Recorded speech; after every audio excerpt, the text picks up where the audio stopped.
사랑하는 여러분, 오늘 이 자리에 함께 해주셔서 진심으로 감사합니다. 이 말씀을 듣기 전에 잠시 시간을 내어 좋아요를 눌러주시고 이 은혜의 메시지가 더 많은 영혼에게 닿을 수 있도록 공유해 주시면 감사하겠습니다. 여러분의 작은 손길이 누군가에게는 절실한 위로와 희망의 빛이 될 수 있습니다. 주님의 이름으로 여러분의 삶에 평안과 축복이 가득하기를 기도합니다. 매일 아침 눈을 뜨는 순간부터 밤의 고요함 속에 잠자리에 들기까지 우리 영혼의 가장 깊은 곳에서는 끊임없이 하나님의 임재를 향한 갈망이 피어오릅니다. 하지만 쉴 틈 없이 돌아가는 세상의 소음과 분주한 일상의 무게 속에서 그 거룩한 갈망은 때로 희미한 메아리처럼 멀게만 느껴지기도 합니다. 그러나 기억하십시오. 바로 지금 이 순간에도 성령 하나님께서는 여러분의 가장 가까운 곳에 바로 여러분의 마음문 앞에 조용히 서서 당신의 초대를 기다리고 계십니다. 성경은 바로 그 성령님의 임재를 우리 삶의 중심으로 깊이 체험할 수 있는 놀라운 진리의 말씀들로 가득 차 있습니다. 오늘 이 시간 우리는 그 보물과 같은 말씀들 가운데 특별히 우리의 영혼을 깨우고 성령님의 임재를 더욱 생생하게 느낄 수 있도록 인도하는 4가지 핵심 말씀을 함께 나누고자 합니다. 이 말씀들은 단순히 종이 위에 기록된 글자를 넘어 우리의 굳어진 마음을 녹이고 어두운 길을 밝히며 삶 속에서 성령의 인도하심과 능력을 실제로 경험하게 하는 살아있는 열쇠가 되어줄 것입니다. 현대의 빠른 삶의 속도 속에서 우리가 자칫 잊고 살아가기 쉬운, 그러나 우리 신앙의 위대한 선배들이 가장 깊은 영적 변화의 순간에 목숨처럼 붙들었던 보석 같은 약속들입니다. 부디 이 말씀들이 여러분의 영혼에 새로운 깊이를 더하고 삭막한 일상의 모든 순간마다 살아계신 성령님의 따스한 숨결을 느끼게 하는 축복의 통로가 되기를 소망합니다. 그럼 이제 우리를 성령 하나님의 임재 중심으로 이끌어줄 4가지 보물 같은 말씀을 함께 살펴보겠습니다. 첫 번째 말씀은 우리를 결코 혼자 내버려 두지 않겠다는 성령님의 영원한 약속입니다. 요한복음 14장 16절과 17절입니다. 내가 아버지께 구하겠으니 그가 또 다른 보혜사를 너희에게 주사 영원토록 너희와 함께 있게 하리니 그는 진리의 영이라. 이 말씀을 잠시 조용히 묵상해 보십시오. 예수님께서는 성령님을 가리켜 또 다른 보혜사라고 부르셨습니다. 여기서 보혜사라는 단어는 헬라어로 파라클레토스인데 그 의미가 참으로 놀랍습니다. 곁에 서서 돕는 이, 우리를 변호하는 대변자, 깊은 슬픔 가운데 있는 이를 위로하는 위로자라는 뜻을 모두 담고 있습니다. 다시 말해 우리가 인생의 어떤 막막한 상황에 처해 있든지 세상에 나 혼자뿐이라고 느끼는 가장 깊은 외로움의 순간에도 성령님은 언제나 우리 바로 곁에 서서 우리를 도우시고 위로하시며 진리의 길로 인도하고 계신다는 것입니다. 그리고 이 말씀에는 더욱 놀라운 약속이 담겨 있습니다. 성령님은 단지 우리 곁에 머무시는 외부의 조력자가 아니라 우리 안에 거하시는 분이라는 사실입니다. 이것은 외부에서 우리를 지시하고 통제하는 분이 아니라 우리 존재의 가장 깊은 내면에서부터 우리를 근본적으로 변화시키는 생명의 영이시라는 뜻입니다. 마치 메마른 스펀지가 물을 빨아들이듯 우리의 존재 깊은 곳까지 성령님의 거룩한 임재로 채워지게 되는 것입니다. 또한 우리는 예수님께서 영원토록 너희와 함께 있게 하리라고 하신 약속을 기억해야 합니다. 성령님의 임재는 우리가 무언가를 잘했을 때 잠시 방문했다, 떠나는 일시적인 경험이 아닙니다. 그것은 영구적인 동행입니다. 우리가 기쁨의 환호성을 지를 때뿐만 아니라 홀로 눈물 흘리는 고통의 시간에도 건강하게 뛰어다닐 때나 병상에 누워 신음할 때나 언제나 어떠한 상황에서도 변함없이 우리와 함께 하십니다. 하지만 성령님을 단순히 우리 삶에 초대하는 것만으로는 충분하지 않습니다. 그분께서 우리 안에서 자유롭게 일하시고 역사하시기 위해서는 우리의 마음밭이 준비되어 있어야 합니다. 마치 좋은 땅이 씨앗을 받아 깊이 뿌리 내릴 수 있도록 잘 기경되어야 하듯 우리 마음도 성령님께서 거하시기에 합당한 영적 토양으로 준비되어야 하는 것입니다. 이제 두 번째 열쇠를 함께 열어봅니다. 이 말씀은 성령님의 비답에 우리의 마음을 남김없이 드러내는 용기 있는 영적 자기 개방의 초대입니다. 시편 139편 23절과 24절에서 다윗은 이렇게 기도했습니다. 하나님이여 나를 살피사 내 마음을 아시며 나를 시험하사 내 뜻을 아옵소서. 내게 무슨 악한 행위가 있나 보시고 나를 영원한 길로 인도하소서. 이 기도는 단순한 간구가 아닙니다. 이것은 하나님 앞에 자신의 가장 깊은 내면을 숨김없이 열어 보이는 영혼 깊은 곳에서부터 우러나오는 정직한 고백입니다. 다윗 왕은 자신의 생각, 숨은 동기, 복잡한 감정, 그리고 행동까지 자기 자신에 있는 모습 그대로를 하나님께 드러내는데 주저하지 않았습니다. 만약 우리도 이 기도를 진심으로 드린다면 우리의 삶에는 어떤 일이 일어나게 될까요? 성령님은 마치 밝은 빛이 어두운 구석을 비추듯 우리 안에 숨겨져 있던 교만과 두려움, 오래된 상처와 용서하지 못하는 미움의 쓴뿌리들을 하나씩 조명하기 시작하십니다. 그 과정은 때로는 불편하고 고통스러울 수 있습니다. 마치 외과 의사가 상처를 완전히 치료하기 위해 먼저 감염된 부위를 드러내고 소독해야 하듯 성령님께서도 우리의 영혼 깊숙한 곳을 만지십니다. 그러나 기억하십시오. 이 과정은 우리를 정죄하기 위함이 결코 아닙니다. 그것은 오직 치유를 위한 것입니다. 성령님은 우리를 벌하시기 위해서가 아니라 회복시키기 위해 우리의 연약함을 드러내십니다. 우리에게 수치심을 주려는 것이 아니라 우리를 묶고 있던 쇠사슬을 끊고 더 깊은 자유와 참된 평안으로 이끄시기 위함입니다. 그리고 다윗의 기도는 놀라운 소망으로 마무리됩니다. 나를 영원한 길로 인도하소서. 하나님은 우리의 잘못을 드러내는 데서 멈추지 않으십니다.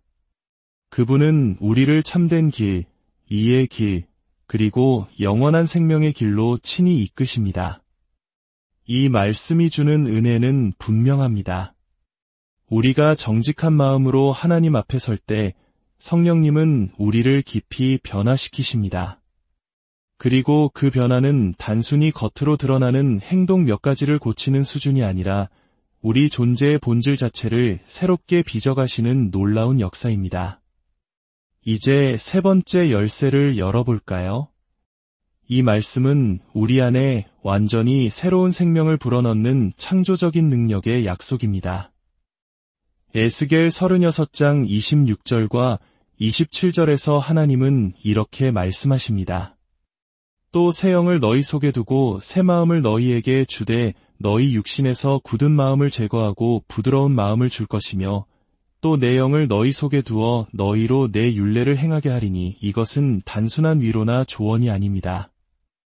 이것은 우리 존재의 가장 깊은 곳에서 일어나는 초자연적인 변화에 대한 하나님의 강력한 약속입니다.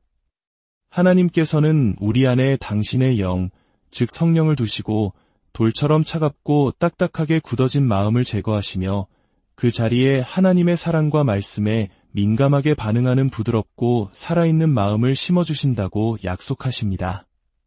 굳은 마음이란 어떤 마음일까요?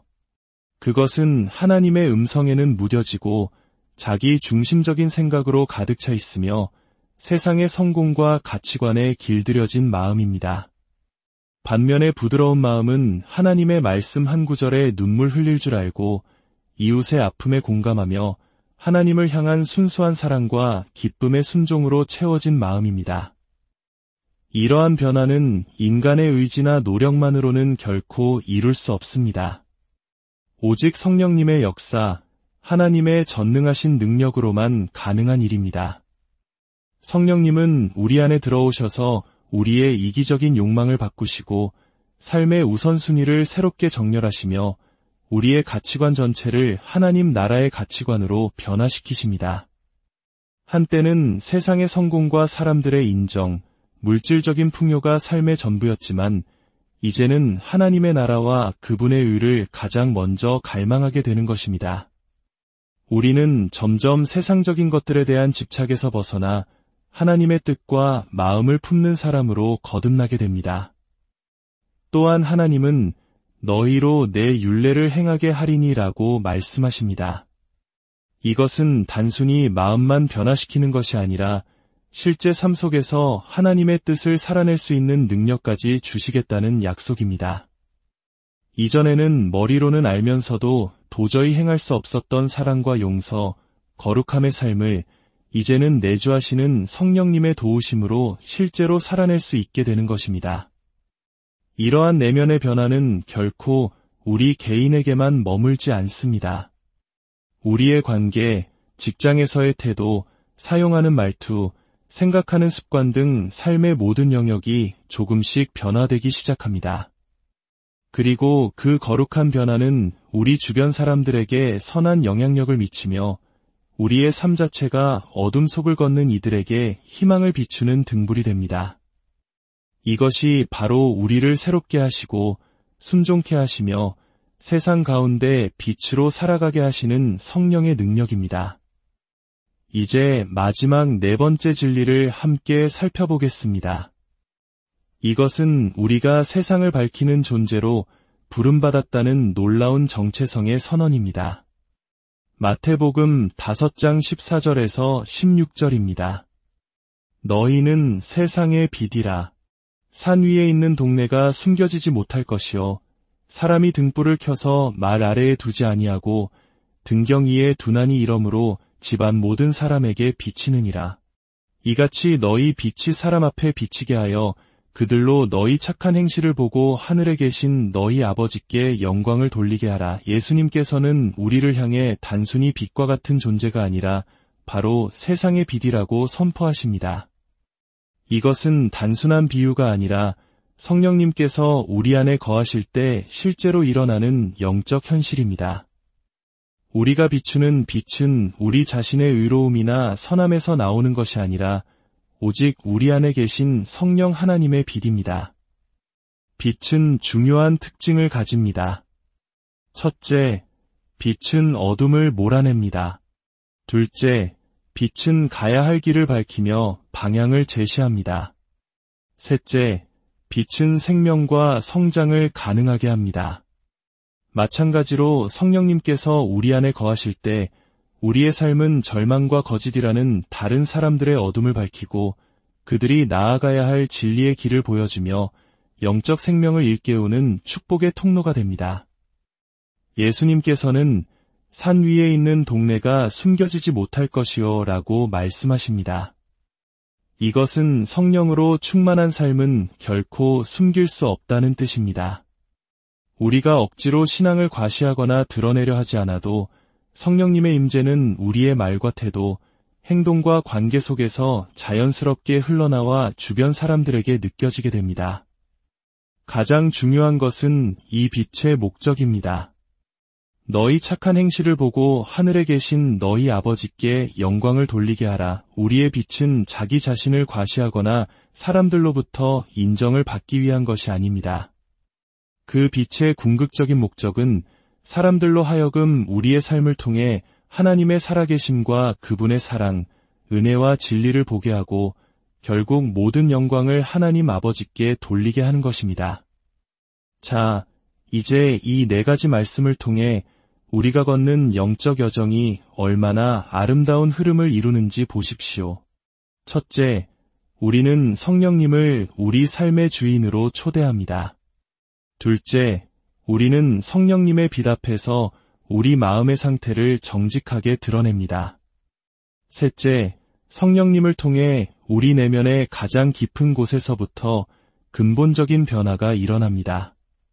그리고 넷째, 그 놀라운 변화가 우리의 삶을 통해 세상의 빛으로 드러나게 됩니다. 이 여정은 마치 한 그루의 나무가 자라나는 과정과 같습니다.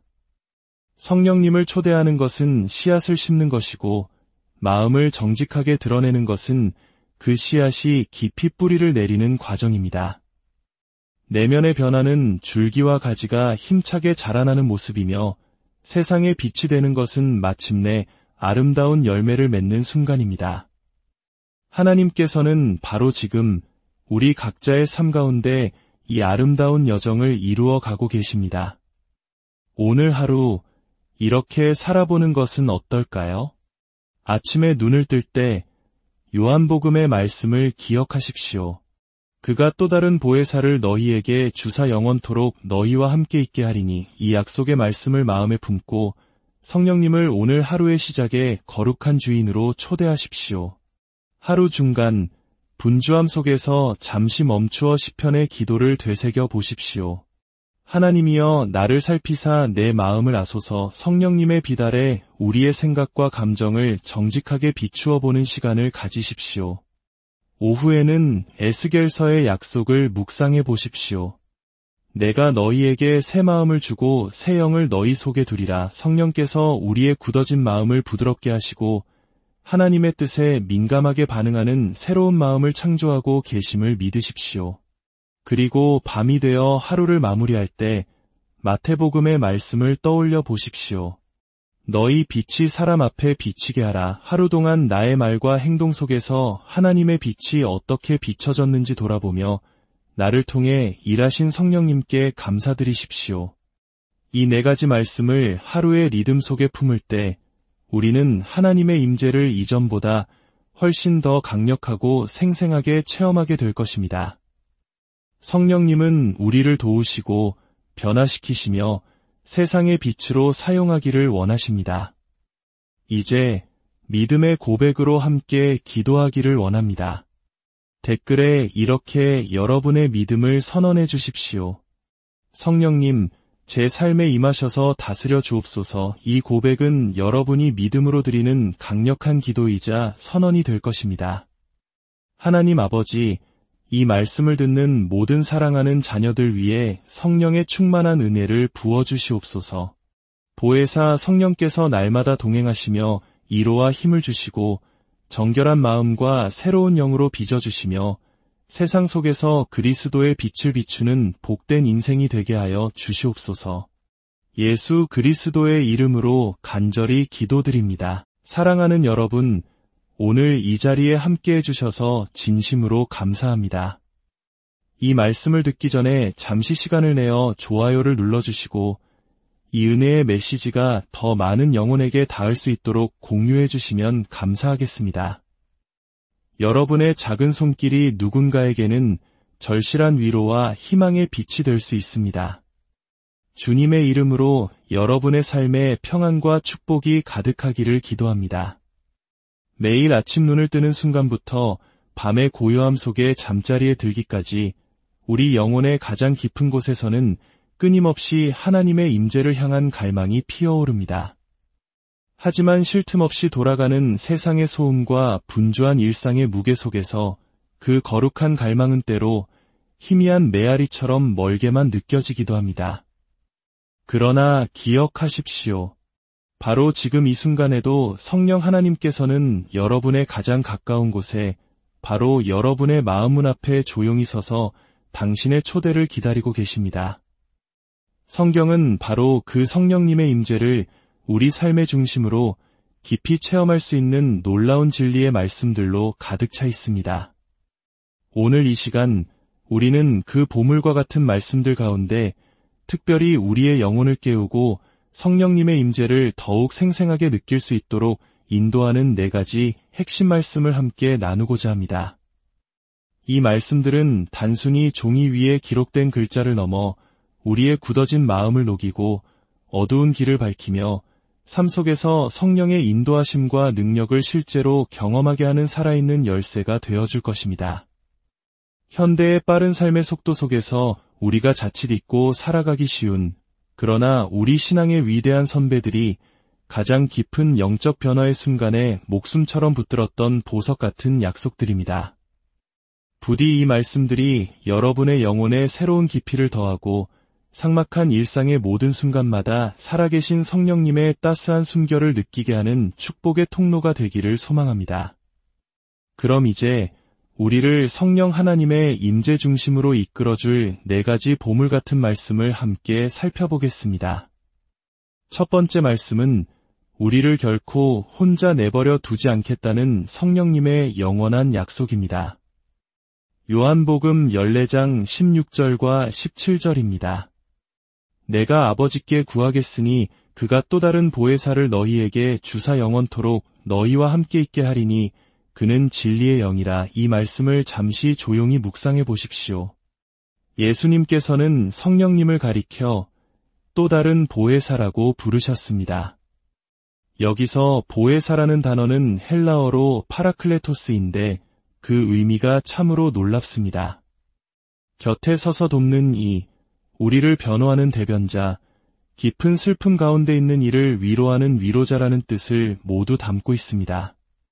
다시 말해 우리가 인생의 어떤 막막한 상황에 처해 있든지 세상에 나 혼자뿐이라고 느끼는 가장 깊은 외로움의 순간에도 성령님은 언제나 우리 바로 곁에 서서 우리를 도우시고 위로하시며 진리의 길로 인도하고 계신다는 것입니다.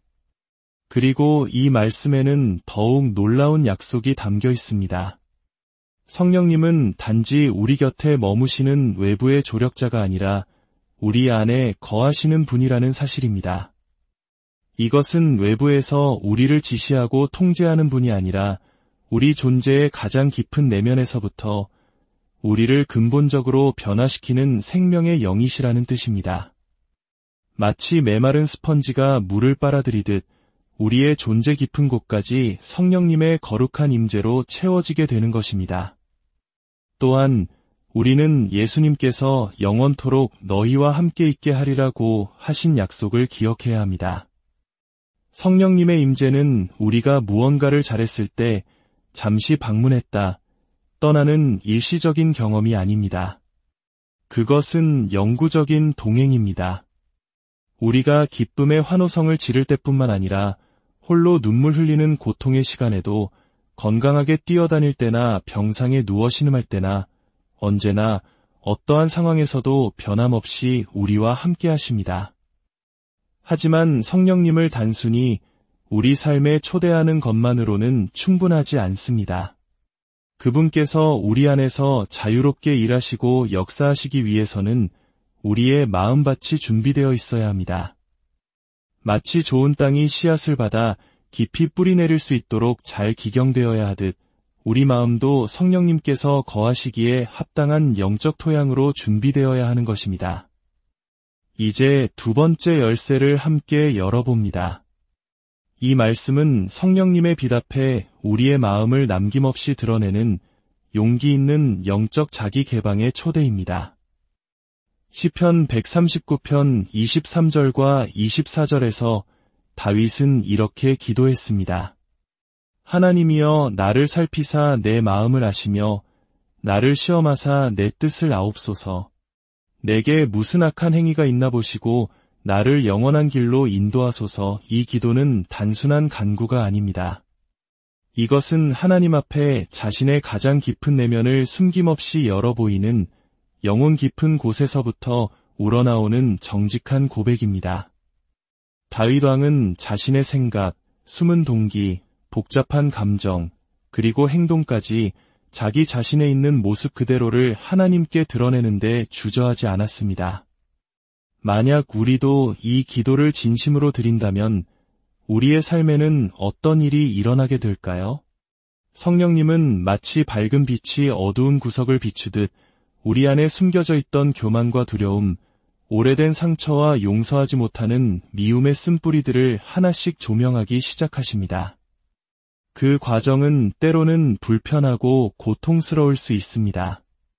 마치 외과 의사가 상처를 완전히 치료하기 위해 먼저 감염된 부위를 드러내고 소독해야 하듯 성령님께서도 우리의 영혼 깊숙한 곳을 만지십니다. 그러나 기억하십시오. 이 과정은 우리를 정죄하기 위함이 결코 아닙니다. 그것은 오직 치유를 위한 것입니다. 성령님은 우리를 벌하시기 위해서가 아니라 회복시키기 위해 우리의 연약함을 드러내십니다.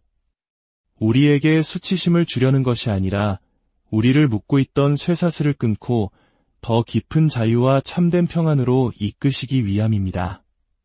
그리고 다윗의 기도는 놀라운 소망으로 마무리됩니다.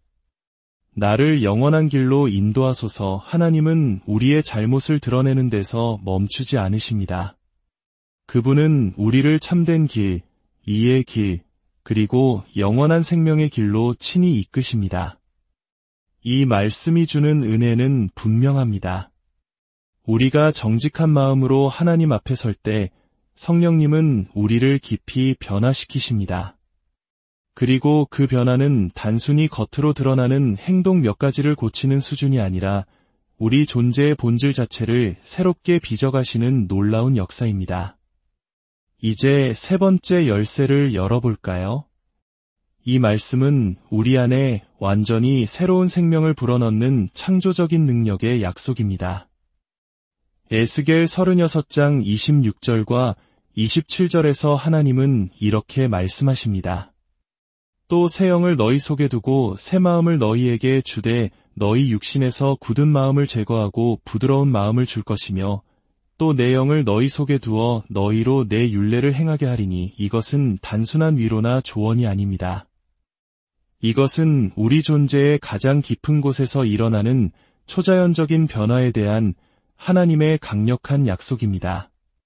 하나님께서는 우리 안에 당신의 영, 즉 성령을 두시고 돌처럼 차갑고 딱딱하게 굳어진 마음을 제거하시며 그 자리에 하나님의 사랑과 말씀에 민감하게 반응하는 부드럽고 살아있는 마음을 심어주신다고 약속하십니다.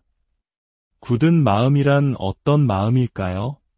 그것은 하나님의 음성에는 무뎌지고 자기 중심적인 생각으로 가득 차 있으며 세상의 성공과 가치관에 길들여진 마음입니다. 반면에 부드러운 마음은 하나님의 말씀 한 구절에 눈물 흘릴 줄 알고 이웃의 아픔에 공감하며 하나님을 향한 순수한 사랑과 기쁨의 순종으로 채워진 마음입니다. 이러한 변화는 인간의 의지나 노력만으로는 결코 이룰 수 없습니다. 오직 성령님의 역사, 하나님의 전능하신 능력으로만 가능한 일입니다. 성령님은 우리 안에 들어오셔서 우리의 이기적인 욕망을 바꾸시고 삶의 우선순위를 새롭게 정렬하시며 우리의 가치관 전체를 하나님 나라의 가치관으로 변화시키십니다. 한때는 세상의 성공과 사람들의 인정, 물질적인 풍요가 삶의 전부였지만 이제는 하나님의 나라와 그분의 의를 가장 먼저 갈망하게 되는 것입니다. 우리는 점점 세상적인 것들에 대한 집착에서 벗어나 하나님의 뜻과 마음을 품는 사람으로 거듭나게 됩니다. 또한 하나님은 너희로 내 율례를 행하게 하리니라고 말씀하십니다. 이것은 단순히 마음만 변화시키는 것이 아니라 실제 삶 속에서 하나님의 뜻을 살아낼 수 있는 능력까지 주시겠다는 약속입니다. 이전에는 머리로는 알면서도 도저히 행할 수 없었던 사랑과 용서, 거룩함의 삶을 이제는 내주하시는 성령님의 도우심으로 실제로 살아낼 수 있게 되는 것입니다. 이러한 내면의 변화는 결코 우리 개인에게만 머물지 않습니다. 우리의 관계, 직장에서의 태도, 사용하는 말투, 생각하는 습관 등 삶의 모든 영역이 조금씩 변화되기 시작합니다. 그리고 그 거룩한 변화는 우리 주변 사람들에게 선한 영향력을 미치며 우리의 삶 자체가 어둠 속을 걷는 이들에게 희망을 비추는 등불이 됩니다. 이것이 바로 우리를 새롭게 하시고 순종케 하시며 세상 가운데 빛으로 살아가게 하시는 성령의 능력입니다. 이제 마지막 네 번째 진리를 함께 살펴보겠습니다. 이것은 우리가 세상을 밝히는 존재로 부름받았다는 놀라운 정체성의 선언입니다. 마태복음 5장 14절에서 16절입니다. 너희는 세상의 빛이라. 산 위에 있는 동네가 숨겨지지 못할 것이요 사람이 등불을 켜서 말 아래에 두지 아니하고 등경 위에 두나니 이러므로 집안 모든 사람에게 비치느니라. 이같이 너희 빛이 사람 앞에 비치게 하여 그들로 너희 착한 행실을 보고 하늘에 계신 너희 아버지께 영광을 돌리게 하라. 예수님께서는 우리를 향해 단순히 빛과 같은 존재가 아니라 바로 세상의 빛이라고 선포하십니다. 이것은 단순한 비유가 아니라 성령님께서 우리 안에 거하실 때 실제로 일어나는 영적 현실입니다. 우리가 비추는 빛은 우리 자신의 의로움이나 선함에서 나오는 것이 아니라 오직 우리 안에 계신 성령 하나님의 빛입니다. 빛은 중요한 특징을 가집니다. 첫째, 빛은 어둠을 몰아냅니다. 둘째, 빛은 가야 할 길을 밝히며 방향을 제시합니다. 셋째, 빛은 생명과 성장을 가능하게 합니다. 마찬가지로 성령님께서 우리 안에 거하실 때 우리의 삶은 절망과 거짓이라는 다른 사람들의 어둠을 밝히고 그들이 나아가야 할 진리의 길을 보여주며 영적 생명을 일깨우는 축복의 통로가 됩니다. 예수님께서는 산 위에 있는 동네가 숨겨지지 못할 것이요 라고 말씀하십니다. 이것은 성령으로 충만한 삶은 결코 숨길 수 없다는 뜻입니다. 우리가 억지로 신앙을 과시하거나 드러내려 하지 않아도 성령님의 임재는 우리의 말과 태도, 행동과 관계 속에서 자연스럽게 흘러나와 주변 사람들에게 느껴지게 됩니다. 가장 중요한 것은 이 빛의 목적입니다. 너희 착한 행실을 보고 하늘에 계신 너희 아버지께 영광을 돌리게 하라. 우리의 빛은 자기 자신을 과시하거나 사람들로부터 인정을 받기 위한 것이 아닙니다. 그 빛의 궁극적인 목적은 사람들로 하여금 우리의 삶을 통해 하나님의 살아계심과 그분의 사랑, 은혜와 진리를 보게 하고 결국 모든 영광을 하나님 아버지께 돌리게 하는 것입니다. 자, 이제 이 네 가지 말씀을 통해 우리가 걷는 영적 여정이 얼마나 아름다운 흐름을 이루는지 보십시오. 첫째, 우리는 성령님을 우리 삶의 주인으로 초대합니다. 둘째, 우리는 성령님의 빛 앞에서 우리 마음의 상태를 정직하게 드러냅니다. 셋째, 성령님을 통해 우리 내면의 가장 깊은 곳에서부터 근본적인 변화가 일어납니다. 그리고 넷째, 그 놀라운 변화가 우리의 삶을 통해 세상의 빛으로 드러나게 됩니다. 이 여정은 마치 한 그루의 나무가 자라나는 과정과 같습니다. 성령님을 초대하는 것은 씨앗을 심는 것이고 마음을 정직하게 드러내는 것은 그 씨앗이 깊이 뿌리를 내리는 과정입니다. 내면의 변화는 줄기와 가지가 힘차게 자라나는 모습이며 세상에 빛이 되는 것은 마침내 아름다운 열매를 맺는 순간입니다. 하나님께서는 바로 지금 우리 각자의 삶 가운데 이 아름다운 여정을 이루어 가고 계십니다. 오늘 하루 이렇게 살아보는 것은 어떨까요? 아침에 눈을 뜰 때 요한복음의 말씀을 기억하십시오.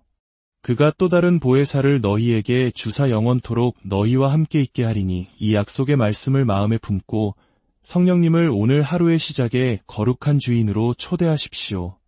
하루 중간 분주함 속에서 잠시 멈추어 시편의 기도를 되새겨 보십시오. 하나님이여 나를 살피사 내 마음을 아소서. 성령님의 빛 아래 우리의 생각과 감정을 정직하게 비추어 보는 시간을 가지십시오.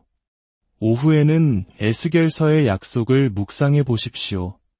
내가 너희에게 새 마음을 주고 새 영을 너희 속에 두리라. 성령께서 우리의 굳어진 마음을 부드럽게 하시고 하나님의 뜻에 민감하게 반응하는 새로운 마음을 창조하고 계심을 믿으십시오. 그리고 밤이 되어 하루를 마무리할 때 마태복음의 말씀을 떠올려 보십시오. 너희 빛이 사람 앞에 비치게 하라. 하루 동안 나의 말과 행동 속에서 하나님의 빛이 어떻게 비춰졌는지 돌아보며 나를 통해 일하신 성령님께 감사드리십시오. 이 네 가지 말씀을 하루의 리듬 속에 품을 때 우리는 하나님의 임재를 이전보다 훨씬 더 강력하고 생생하게 체험하게 될 것입니다. 성령님은 우리를 도우시고 변화시키시며 세상의 빛으로 사용하기를 원하십니다. 이제 믿음의 고백으로 함께 기도하기를 원합니다. 댓글에 이렇게 여러분의 믿음을 선언해 주십시오. 성령님, 제 삶에 임하셔서 다스려 주옵소서. 이 고백은 여러분이 믿음으로 드리는 강력한 기도이자 선언이 될 것입니다. 하나님 아버지, 이 말씀을 듣는 모든 사랑하는 자녀들 위해 성령의 충만한 은혜를 부어주시옵소서. 보혜사 성령께서 날마다 동행하시며 위로와 힘을 주시고 정결한 마음과 새로운 영으로 빚어주시며 세상 속에서 그리스도의 빛을 비추는 복된 인생이 되게 하여 주시옵소서. 예수 그리스도의 이름으로 간절히 기도드립니다. 사랑하는 여러분, 오늘 이 자리에 함께 해주셔서 진심으로 감사합니다. 이 말씀을 듣기 전에 잠시 시간을 내어 좋아요를 눌러주시고 이 은혜의 메시지가 더 많은 영혼에게 닿을 수 있도록 공유해 주시면 감사하겠습니다. 여러분의 작은 손길이 누군가에게는 절실한 위로와 희망의 빛이 될 수 있습니다. 주님의 이름으로 여러분의 삶에 평안과 축복이 가득하기를 기도합니다. 매일 아침 눈을 뜨는 순간부터 밤의 고요함 속에 잠자리에 들기까지 우리 영혼의 가장 깊은 곳에서는 끊임없이 하나님의 임재를 향한 갈망이 피어오릅니다. 하지만 쉴 틈 없이 돌아가는 세상의 소음과 분주한 일상의 무게 속에서 그 거룩한 갈망은 때로 희미한 메아리처럼 멀게만 느껴지기도 합니다. 그러나 기억하십시오. 바로 지금 이 순간에도 성령 하나님께서는 여러분의 가장 가까운 곳에 바로 여러분의 마음문 앞에 조용히 서서 당신의 초대를 기다리고 계십니다. 성경은 바로 그 성령님의 임재를 우리 삶의 중심으로 깊이 체험할 수 있는 놀라운 진리의 말씀들로 가득 차 있습니다. 오늘 이 시간 우리는 그 보물과 같은 말씀들 가운데 특별히 우리의 영혼을 깨우고 성령님의 임재를 더욱 생생하게 느낄 수 있도록 인도하는 4가지 핵심 말씀을 함께 나누고자 합니다. 이 말씀들은 단순히 종이 위에 기록된 글자를 넘어 우리의 굳어진 마음을 녹이고 어두운 길을 밝히며 삶 속에서 성령의 인도하심과 능력을 실제로 경험하게 하는 살아있는 열쇠가 되어줄 것입니다. 현대의 빠른 삶의 속도 속에서 우리가 자칫 잊고 살아가기 쉬운, 그러나 우리 신앙의 위대한 선배들이 가장 깊은 영적 변화의 순간에 목숨처럼 붙들었던 보석 같은 약속들입니다. 부디 이 말씀들이 여러분의 영혼에 새로운 깊이를 더하고 삭막한 일상의 모든 순간마다 살아계신 성령님의 따스한 숨결을 느끼게 하는 축복의 통로가 되기를 소망합니다. 그럼 이제 우리를 성령 하나님의 임재 중심으로 이끌어줄 4가지 보물 같은 말씀을 함께 살펴보겠습니다. 첫 번째 말씀은 우리를 결코 혼자 내버려 두지 않겠다는 성령님의 영원한 약속입니다. 요한복음 14장 16절과 17절입니다. 내가 아버지께 구하겠으니 그가 또 다른 보혜사를 너희에게 주사 영원토록 너희와 함께 있게 하리니 그는 진리의 영이라. 이 말씀을 잠시 조용히 묵상해 보십시오. 예수님께서는 성령님을 가리켜 또 다른 보혜사라고 부르셨습니다. 여기서 보혜사라는 단어는 헬라어로 파라클레토스인데 그 의미가 참으로 놀랍습니다. 곁에 서서 돕는 이, 우리를 변호하는 대변자, 깊은 슬픔 가운데 있는 이를 위로하는 위로자라는 뜻을 모두 담고 있습니다. 다시 말해 우리가 인생의 어떤 막막한 상황에 처해 있든지 세상에 나 혼자뿐이라고 느끼는 가장 깊은 외로움의 순간에도 성령님은 언제나 우리 바로 곁에 서서 우리를 도우시고 위로하시며 진리의 길로 인도하고 계신다는 것입니다. 그리고 이 말씀에는 더욱 놀라운 약속이 담겨 있습니다. 성령님은 단지 우리 곁에 머무시는 외부의 조력자가 아니라 우리 안에 거하시는 분이라는 사실입니다. 이것은 외부에서 우리를 지시하고 통제하는 분이 아니라 우리 존재의 가장 깊은 내면에서부터 우리를 근본적으로 변화시키는 생명의 영이시라는 뜻입니다. 마치 메마른 스펀지가 물을 빨아들이듯 우리의 존재 깊은 곳까지 성령님의 거룩한 임재로 채워지게 되는 것입니다. 또한 우리는 예수님께서 영원토록 너희와 함께 있게 하리라고 하신 약속을 기억해야 합니다. 성령님의 임재는 우리가 무언가를 잘했을 때 잠시 방문했다, 떠나는 일시적인 경험이 아닙니다. 그것은 영구적인 동행입니다. 우리가 기쁨의 환호성을 지를 때뿐만 아니라 홀로 눈물 흘리는 고통의 시간에도, 건강하게 뛰어다닐 때나 병상에 누워 신음할 때나 언제나 어떠한 상황에서도 변함없이 우리와 함께 하십니다.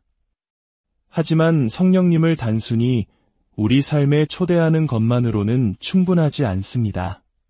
그분께서 우리 안에서 자유롭게 일하시고 역사하시기 위해서는 우리의 마음밭이 준비되어 있어야 합니다.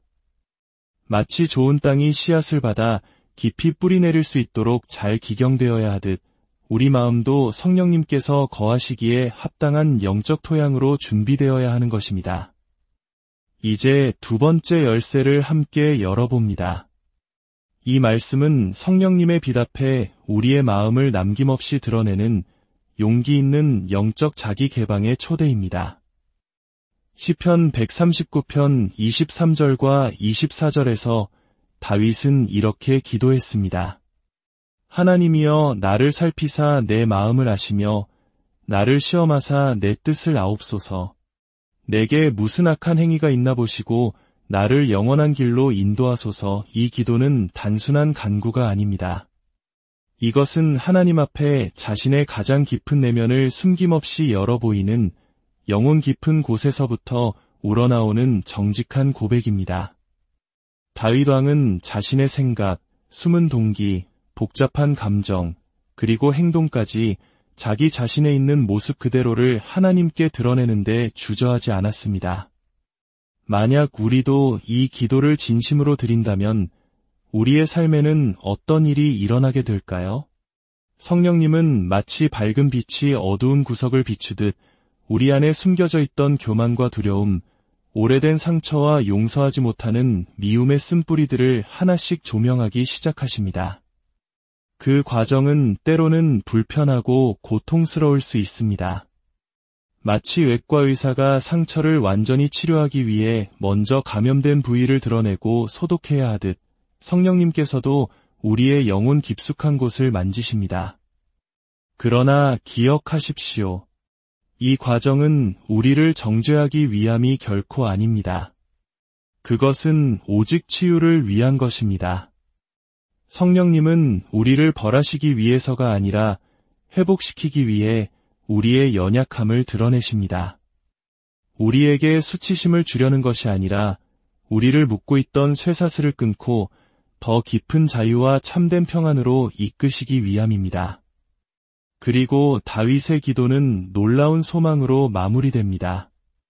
나를 영원한 길로 인도하소서. 하나님은 우리의 잘못을 드러내는 데서 멈추지 않으십니다. 그분은 우리를 참된 길, 이의 길, 그리고 영원한 생명의 길로 친히 이끄십니다. 이 말씀이 주는 은혜는 분명합니다. 우리가 정직한 마음으로 하나님 앞에 설 때 성령님은 우리를 깊이 변화시키십니다. 그리고 그 변화는 단순히 겉으로 드러나는 행동 몇 가지를 고치는 수준이 아니라 우리 존재의 본질 자체를 새롭게 빚어가시는 놀라운 역사입니다. 이제 세 번째 열쇠를 열어볼까요? 이 말씀은 우리 안에 완전히 새로운 생명을 불어넣는 창조적인 능력의 약속입니다. 에스겔 36장 26절과 27절에서 하나님은 이렇게 말씀하십니다. 또 새 영을 너희 속에 두고 새 마음을 너희에게 주되 너희 육신에서 굳은 마음을 제거하고 부드러운 마음을 줄 것이며 또 내 영을 너희 속에 두어 너희로 내 율례를 행하게 하리니 이것은 단순한 위로나 조언이 아닙니다. 이것은 우리 존재의 가장 깊은 곳에서 일어나는 초자연적인 변화에 대한 하나님의 강력한 약속입니다. 하나님께서는 우리 안에 당신의 영, 즉 성령을 두시고 돌처럼 차갑고 딱딱하게 굳어진 마음을 제거하시며 그 자리에 하나님의 사랑과 말씀에 민감하게 반응하는 부드럽고 살아있는 마음을 심어주신다고 약속하십니다. 굳은 마음이란 어떤 마음일까요? 그것은 하나님의 음성에는 무뎌지고 자기 중심적인 생각으로 가득 차 있으며 세상의 성공과 가치관에 길들여진 마음입니다. 반면에 부드러운 마음은 하나님의 말씀 한 구절에 눈물 흘릴 줄 알고 이웃의 아픔에 공감하며 하나님을 향한 순수한 사랑과 기쁨의 순종으로 채워진 마음입니다. 이러한 변화는 인간의 의지나 노력만으로는 결코 이룰 수 없습니다. 오직 성령님의 역사, 하나님의 전능하신 능력으로만 가능한 일입니다. 성령님은 우리 안에 들어오셔서 우리의 이기적인 욕망을 바꾸시고 삶의 우선순위를 새롭게 정렬하시며 우리의 가치관 전체를 하나님 나라의 가치관으로 변화시키십니다. 한때는 세상의 성공과 사람들의 인정, 물질적인 풍요가 삶의 전부였지만 이제는 하나님의 나라와 그분의 의를 가장 먼저 갈망하게 되는 것입니다. 우리는 점점 세상적인 것들에 대한 집착에서 벗어나 하나님의 뜻과 마음을 품는 사람으로 거듭나게 됩니다. 또한 하나님은 너희로 내 율례를 행하게 하리니라고 말씀하십니다. 이것은 단순히 마음만 변화시키는 것이 아니라 실제 삶 속에서 하나님의 뜻을 살아낼 수 있는 능력까지 주시겠다는 약속입니다. 이전에는 머리로는 알면서도 도저히 행할 수 없었던 사랑과 용서, 거룩함의 삶을 이제는 내주하시는 성령님의 도우심으로 실제로 살아낼 수 있게 되는 것입니다. 이러한 내면의 변화는 결코 우리 개인에게만 머물지 않습니다. 우리의 관계, 직장에서의 태도, 사용하는 말투, 생각하는 습관 등 삶의 모든 영역이 조금씩 변화되기 시작합니다. 그리고 그 거룩한 변화는 우리 주변 사람들에게 선한 영향력을 미치며 우리의 삶 자체가 어둠 속을 걷는 이들에게 희망을 비추는 등불이 됩니다. 이것이 바로 우리를 새롭게 하시고 순종케 하시며 세상 가운데 빛으로 살아가게 하시는 성령의 능력입니다. 이제 마지막 네 번째 진리를 함께 살펴보겠습니다. 이것은 우리가 세상을 밝히는 존재로 부름받았다는 놀라운 정체성의 선언입니다. 마태복음 5장 14절에서 16절입니다. 너희는 세상의 빛이라. 산 위에 있는 동네가 숨겨지지 못할 것이요 사람이 등불을 켜서 말 아래에 두지 아니하고 등경 위에 두나니 이러므로 집안 모든 사람에게 비치느니라. 이같이 너희 빛이 사람 앞에 비치게 하여 그들로 너희 착한 행실을 보고 하늘에 계신 너희 아버지께 영광을 돌리게 하라. 예수님께서는 우리를 향해 단순히 빛과 같은 존재가 아니라 바로 세상의 빛이라고 선포하십니다. 이것은 단순한 비유가 아니라 성령님께서 우리 안에 거하실 때 실제로 일어나는 영적 현실입니다. 우리가 비추는 빛은 우리 자신의 의로움이나 선함에서 나오는 것이 아니라 오직 우리 안에 계신 성령 하나님의 빛입니다. 빛은 중요한 특징을 가집니다. 첫째, 빛은 어둠을 몰아냅니다. 둘째, 빛은 가야 할 길을 밝히며 방향을 제시합니다. 셋째, 빛은 생명과 성장을 가능하게 합니다. 마찬가지로 성령님께서 우리 안에 거하실 때 우리의 삶은 절망과 거짓이라는 다른 사람들의 어둠을 밝히고 그들이 나아가야 할 진리의 길을 보여주며 영적 생명을 일깨우는 축복의 통로가 됩니다. 예수님께서는 산 위에 있는 동네가 숨겨지지 못할 것이요 라고 말씀하십니다. 이것은 성령으로 충만한 삶은 결코 숨길 수 없다는 뜻입니다. 우리가 억지로 신앙을 과시하거나 드러내려 하지 않아도 성령님의 임재는 우리의 말과 태도, 행동과 관계 속에서 자연스럽게 흘러나와 주변 사람들에게 느껴지게 됩니다. 가장 중요한 것은 이 빛의 목적입니다. 너희 착한 행실을 보고 하늘에 계신 너희 아버지께 영광을 돌리게 하라. 우리의 빛은 자기 자신을 과시하거나 사람들로부터 인정을 받기 위한 것이 아닙니다. 그 빛의 궁극적인 목적은 사람들로 하여금 우리의 삶을 통해 하나님의 살아계심과 그분의 사랑, 은혜와 진리를 보게 하고 결국 모든 영광을 하나님 아버지께 돌리게 하는 것입니다. 자, 이제 이 네 가지 말씀을 통해 우리가 걷는 영적 여정이 얼마나 아름다운 흐름을 이루는지 보십시오. 첫째, 우리는 성령님을 우리 삶의 주인으로 초대합니다.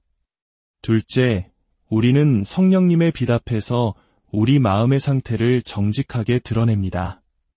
셋째, 성령님을 통해 우리 내면의 가장 깊은 곳에서부터 근본적인 변화가 일어납니다. 그리고 넷째, 그 놀라운 변화가 우리의 삶을 통해 세상의 빛으로 드러나게 됩니다. 이 여정은 마치 한 그루의 나무가 자라나는 과정과 같습니다. 성령님을 초대하는 것은 씨앗을 심는 것이고, 마음을 정직하게 드러내는 것은 그 씨앗이 깊이 뿌리를 내리는 과정입니다. 내면의 변화는 줄기와 가지가 힘차게 자라나는 모습이며, 세상에 빛이 되는 것은 마침내 아름다운 열매를 맺는 순간입니다. 하나님께서는 바로 지금 우리 각자의 삶 가운데 이 아름다운 여정을 이루어 가고 계십니다. 오늘 하루 이렇게 살아보는 것은 어떨까요? 아침에 눈을 뜰 때 요한복음의 말씀을 기억하십시오. 그가 또 다른 보혜사를 너희에게 주사 영원토록 너희와 함께 있게 하리니, 이 약속의 말씀을 마음에 품고 성령님을 오늘 하루의 시작에 거룩한 주인으로 초대하십시오.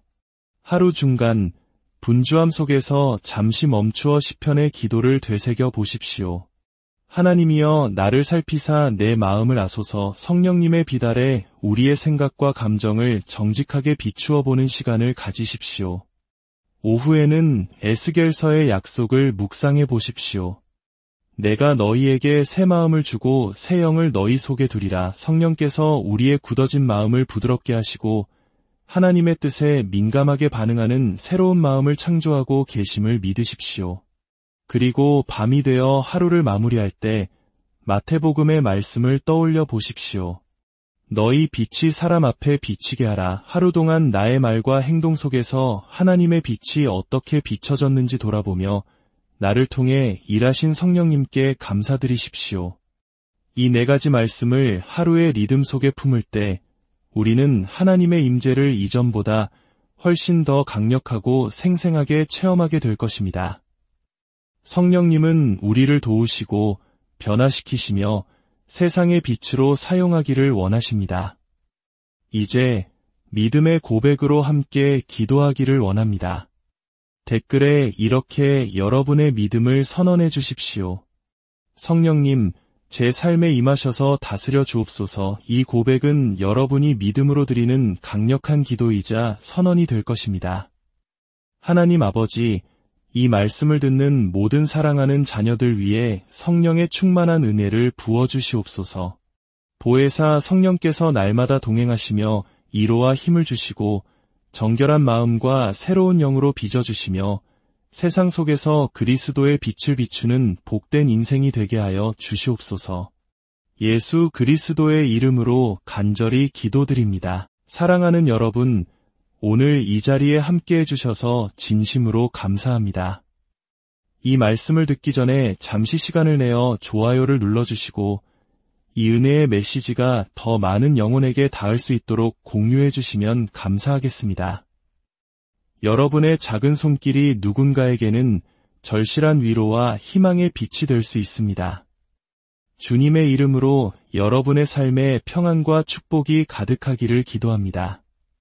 매일 아침 눈을 뜨는 순간부터 밤의 고요함 속에 잠자리에 들기까지 우리 영혼의 가장 깊은 곳에서는 끊임없이 하나님의 임재를 향한 갈망이 피어오릅니다.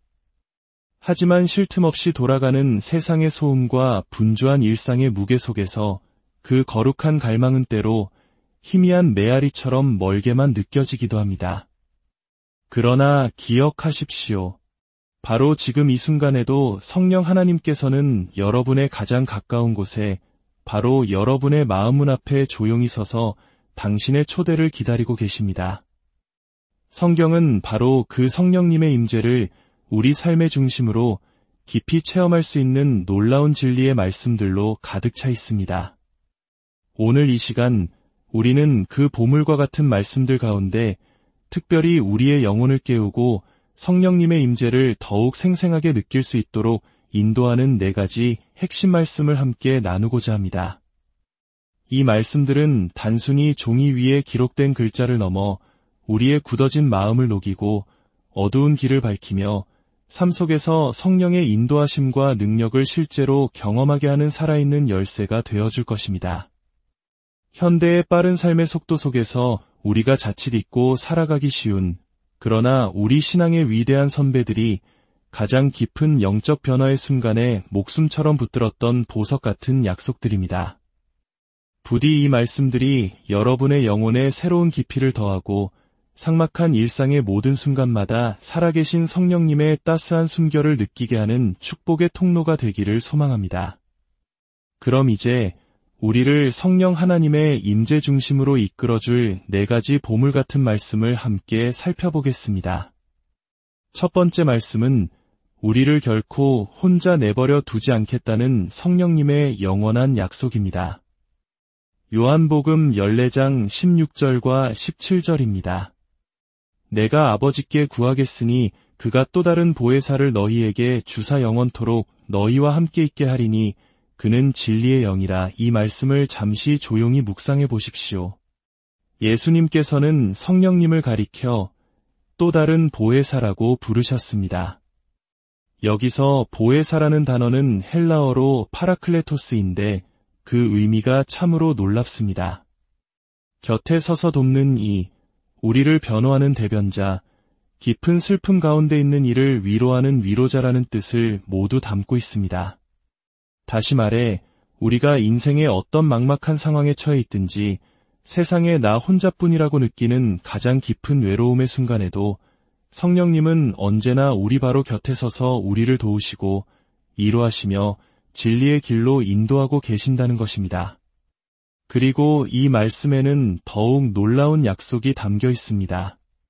성령님은 단지 우리 곁에 머무시는 외부의 조력자가 아니라 우리 안에 거하시는 분이라는 사실입니다.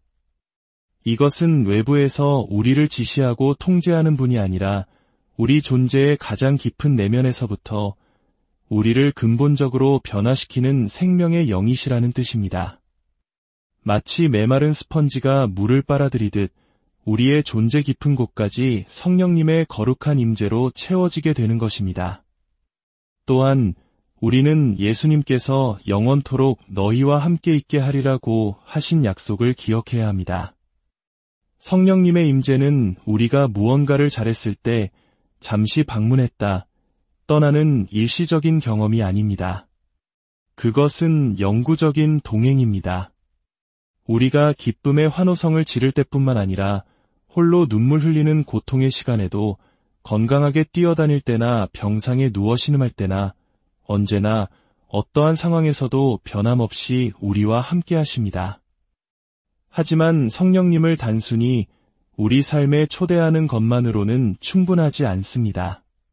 그분께서 우리 안에서 자유롭게 일하시고 역사하시기 위해서는 우리의 마음밭이 준비되어 있어야 합니다. 마치 좋은 땅이 씨앗을 받아 깊이 뿌리 내릴 수 있도록 잘 기경되어야 하듯 우리 마음도 성령님께서 거하시기에 합당한 영적 토양으로 준비되어야 하는 것입니다. 이제 두 번째 열쇠를 함께 열어봅니다.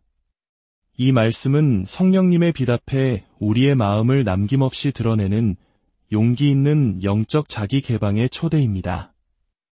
시편 139편 23절과 24절에서 다윗은 이렇게 기도했습니다.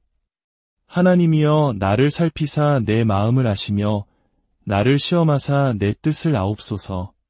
내게 무슨 악한 행위가 있나 보시고 나를 영원한 길로 인도하소서. 이 기도는 단순한 간구가 아닙니다. 이것은 하나님 앞에 자신의 가장 깊은 내면을 숨김없이 열어 보이는 영혼 깊은 곳에서부터 우러나오는 정직한 고백입니다. 다윗 왕은 자신의 생각, 숨은 동기, 복잡한 감정, 그리고 행동까지 자기 자신에 있는 모습 그대로를 하나님께 드러내는데 주저하지 않았습니다.